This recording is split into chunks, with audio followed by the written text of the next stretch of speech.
Here's a final tuning check for this Les Paul Traditional. I've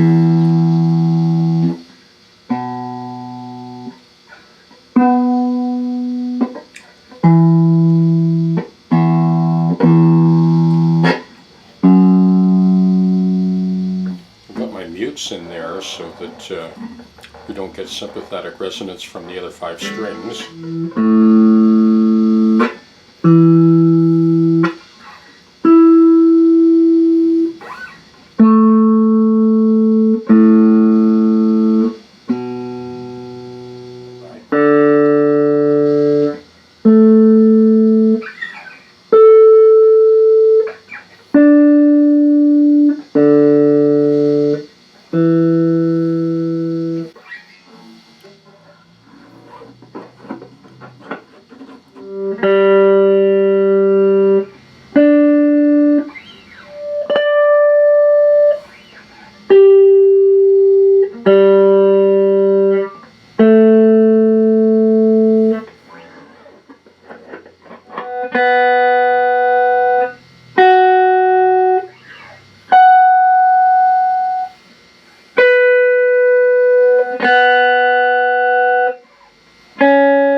Of course, a real tuning test is just to play a bunch of chords along the full scale of the neck, and we're about to do that right now. This is old stock ivory that the customer had been hanging on to and to wait for the right occasion.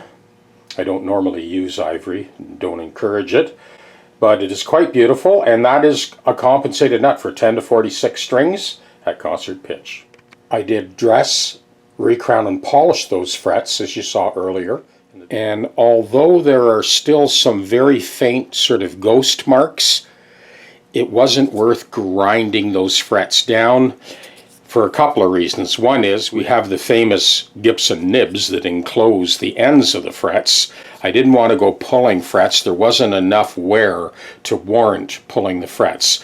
I took out most of those marks. Like I said, in the first 2 or 3 frets, there's still some very faint sort of ghost marks, but they're not hurting anything. So now the guitar is good for a few more years of playing before we have to readdress these frets.